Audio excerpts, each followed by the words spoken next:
In the autumn of 1939, the United States was a nation of contradictions. To a traveler driving through the cornfields of Iowa or the bustling streets of Manhattan, the world felt safe, if a bit weary. The dust of the Great Depression was finally settling, but the scars were everywhere. Empty pockets, weathered faces, and a deep-seated desire to never again send American boys to die in a European trench.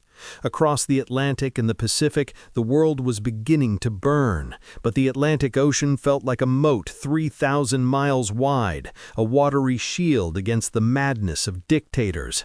The radio, however, told a different story. In living rooms from Maine to California, families huddled around mahogany sets, listening to the crackling reports of blitzkriegs and falling capitals. There was a growing sense of unease, a feeling that the moat was shrinking. While the American public clung to the comfort of neutrality, the machinery of history was already in motion. The shadow of the rising sun in the east and the swastika in the west was lengthening, stretching toward the American shoreline. This is the story of how that shadow finally touched the land, and how the land rose up to cast a light that would change the world forever. The American spirit in 1939 was defined by isolationism. Having watched the horrific toll of the Great War, the public was fiercely protective of its peace. Organizations like the America First Committee, led by heroes like Charles Lindbergh, argued that the United States should build an impenetrable defense at home and let the rest of the world settle its own scores. For the average worker, the priority was putting bread on the table, not the geopolitics of the Rhine or the Yangtze. In Washington, President Franklin D. Roosevelt found himself in a delicate position. He saw the existential threat posed by the Axis powers, Germany, Italy, and Japan, but he was tethered by the Neutrality Acts, laws designed to prevent the U.S. from even selling weapons to nations at war. FDR knew that a Nazi-dominated Europe would eventually turn its sights on the Americas, yet he could not lead a people who were not ready to follow. He had to wait, watch, and slowly prepare the nation for a reality they weren't yet willing to face. The tension was palpable in the small towns. Young men talked about the war with a mix of bravado and fear, but most expected to spend their lives on the farm or in the local factory. The military was tiny, ranked 19th in the world, smaller than that of Portugal. American soldiers trained with wooden rifles and trucks labeled tank because there was no funding for real equipment. The Fortress of Solitude was a comfortable dream, but it was built on a foundation of sand. Despite the official stance, the U.S. began to tilt. The cash and carry policy was the first crack in the wall, allowing Britain and France to buy supplies if they paid up front and transported them on their own ships. It was a half measure, a way to help without getting involved. But even this small step sparked fierce debates in diners and barbershops across the country. The question was always the same: how much could we give before we were pulled in? As 1940 bled into 1941, the news grew grimmer. France fell in weeks, leaving Britain as the last flickering candle of democracy in Europe. The American public began to realize that the moat might not be enough. The first peacetime draft in U.S. history was passed by just a single vote in the House of Representatives. The country was waking up, but it was doing so slowly, rubbing its eyes as the sun began to set on the era of peace. By early 1941, the fortress was effectively an open warehouse for the Allies. FDR introduced the Lend-Lease Act, famously comparing it to lending a neighbor a garden hose if their house was on fire. "You don't ask for the cost of the hose," he told the press. "You just want the fire out." This act effectively ended American neutrality in all but name. Ships laden with steel, oil, and food began to cross the North Atlantic, braving the wolf packs of German U-boats.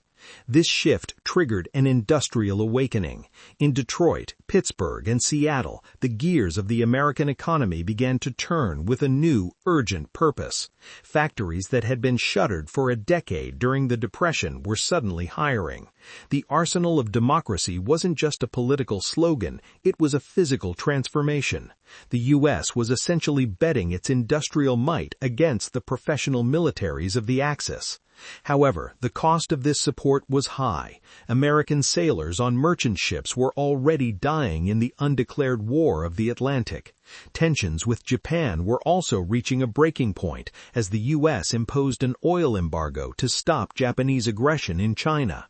The American public was now in a strange limbo, supporting the war effort with their labor and tax dollars, but still hoping they could avoid the front lines.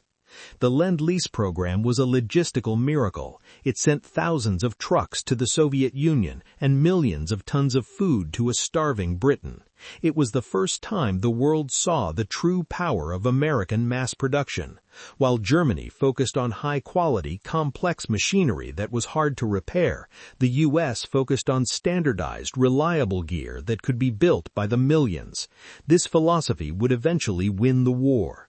As the fall of 1941 arrived, the atmosphere in America was electric with a sense of impending change. The economy was booming, but the reason for the boom was terrifying. The arsenal was ready, the workers were at their stations, and the garden hose was flowing. All that was missing was the spark that would ignite the fire on American soil. December 7, 1941 began as a quiet Sunday morning in the territory of Hawaii. At Pearl Harbor, the Pacific Fleet lay at anchor, a symbol of American power that many thought was a deterrent. At 7:48 a.m., the sky filled with the roar of Japanese Zeros. In less than 2 hours, the heart of the U.S. Navy was torn out. 8 battleships were damaged or sunk, and over 2,400 Americans were killed. The shock was total. The moat had been breached from the other side. The news hit the mainland like a physical blow. Families listening to professional football games on the radio heard the broadcasts interrupted by frantic bulletins. In an instant, the isolationist movement vanished. The anger was white-hot and universal.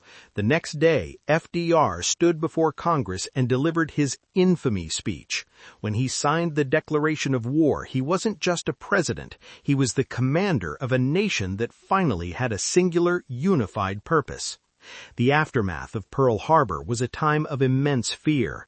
Rumors of Japanese invasions of the West Coast spread like wildfire. Blackouts were ordered in cities like Los Angeles and San Francisco. This fear had a dark side, leading to the forced internment of Japanese Americans, one of the most controversial chapters in U.S. history. A nation that fought for freedom abroad was simultaneously stripping it from its own citizens at home. Mobilization was instantaneous. Recruiting stations were overwhelmed by lines of men stretching around city blocks. 18-year-old boys from Kansas who had never seen the ocean were suddenly signing up to be sailors. The sleeping giant hadn't just been poked, it had been jolted awake by a thunderclap. The task ahead was monumental. The U.S. had to fight a war on 2 sides of the globe, thousands of miles apart, simultaneously. Pearl Harbor changed the American identity forever. It ended the era of looking inward and forced the United States to become a global power.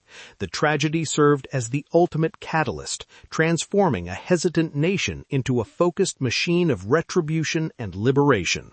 The day of infamy was the end of the old America and the birth of the superpower we recognize today.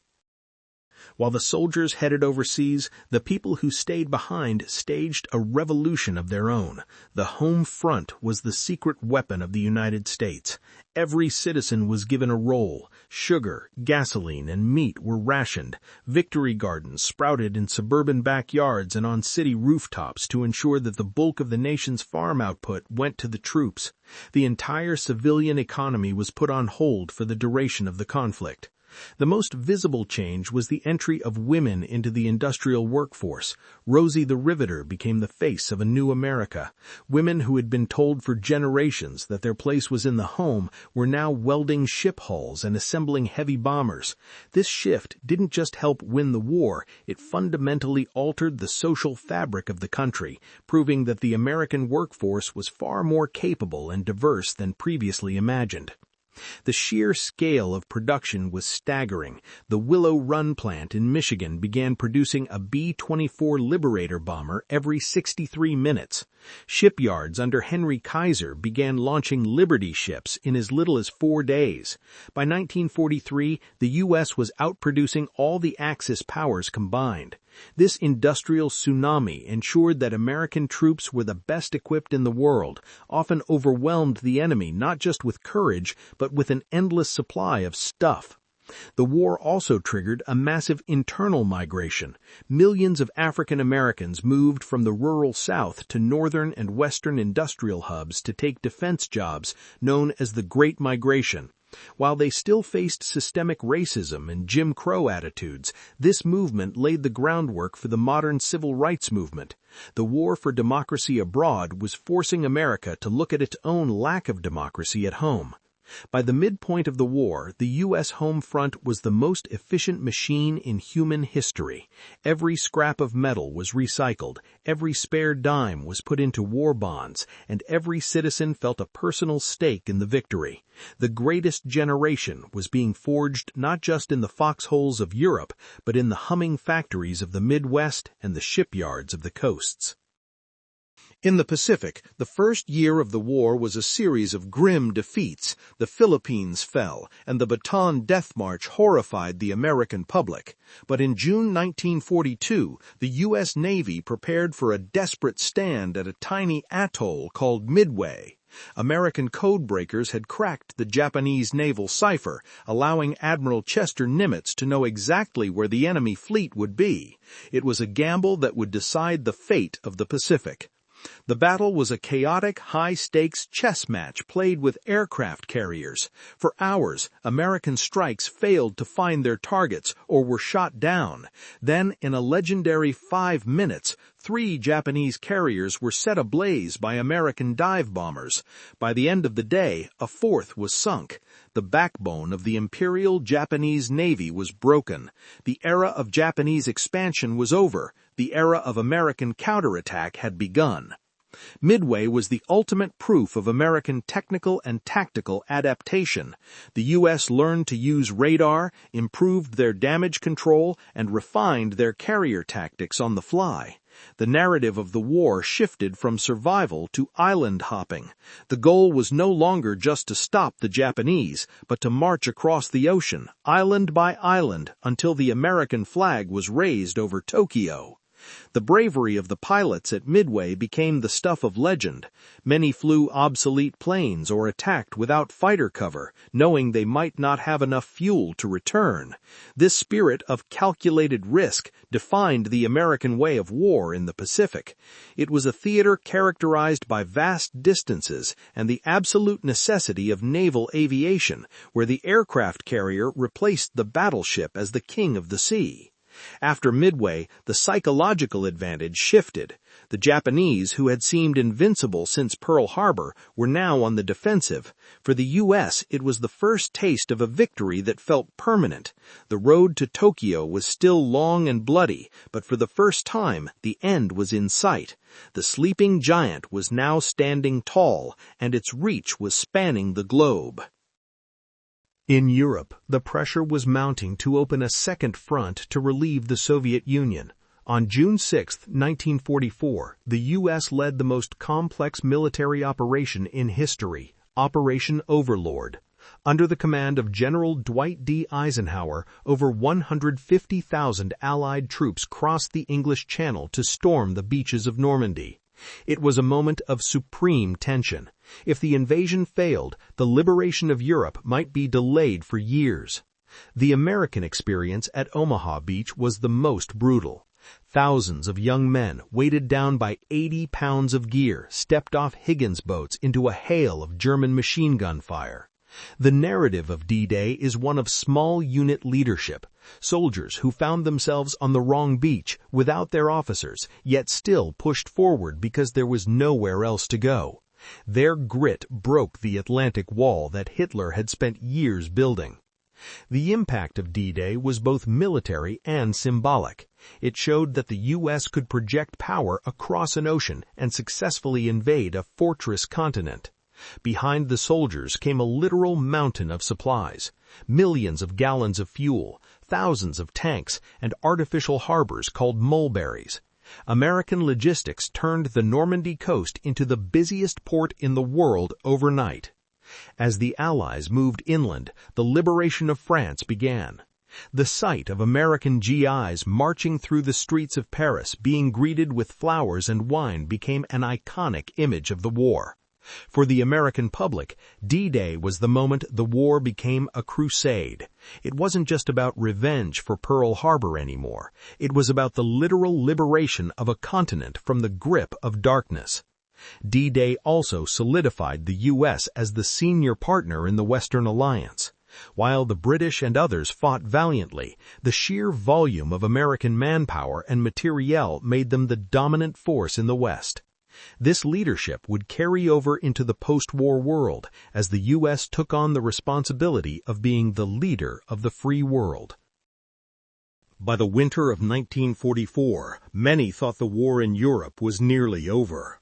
But Hitler had one last gamble, a massive counteroffensive through the Ardennes forest aimed at splitting the Allied lines and capturing the port of Antwerp. This became the Battle of the Bulge, the largest and bloodiest battle fought by the United States in World War II. It was a test of endurance in a frozen hell of snow and fog. The narrative centers on the town of Bastogne, where the 101st Airborne Division was surrounded. Short on food, ammunition, and winter clothing, they were asked by the Germans to surrender. The commander's one-word response, "nuts," became a rallying cry for the entire nation.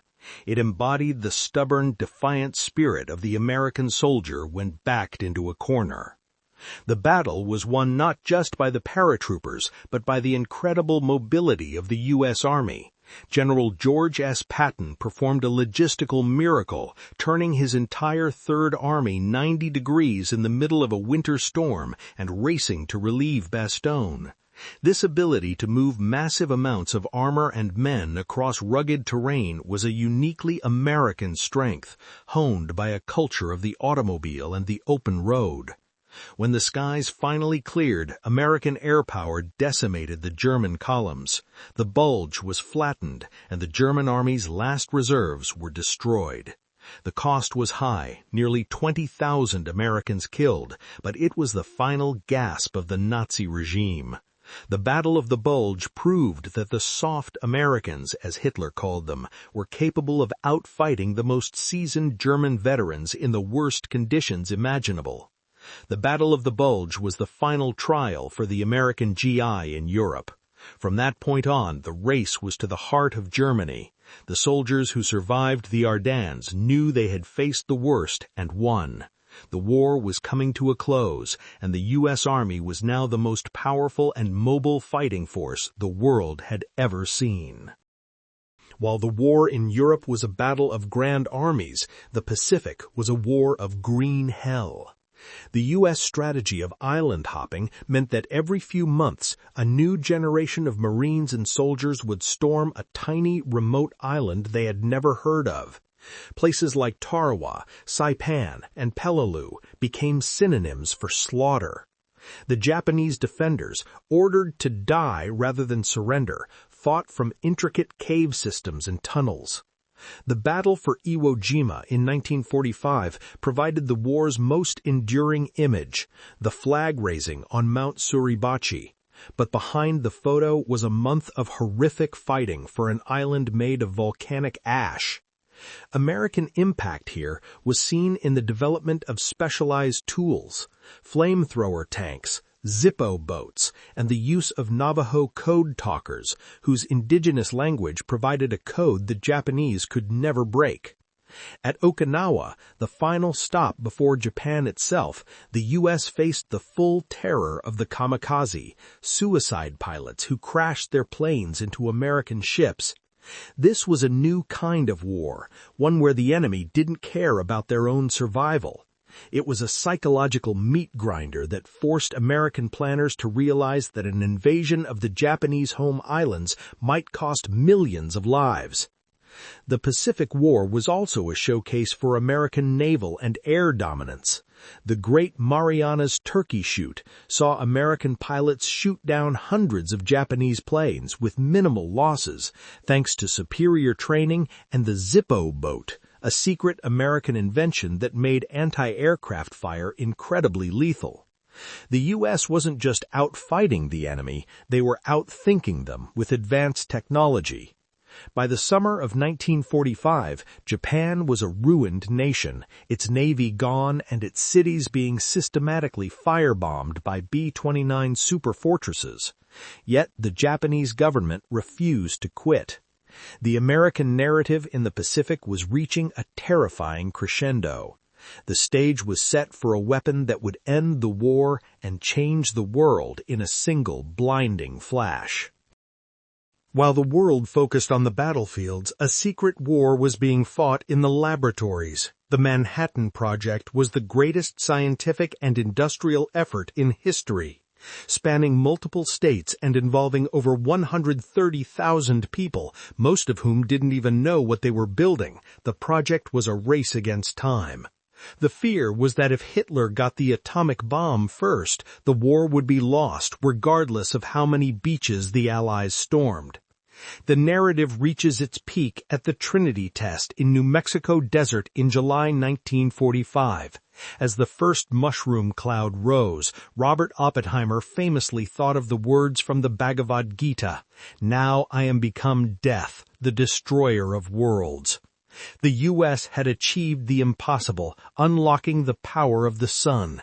The impact of this achievement would instantly shift the global balance of power for the next century.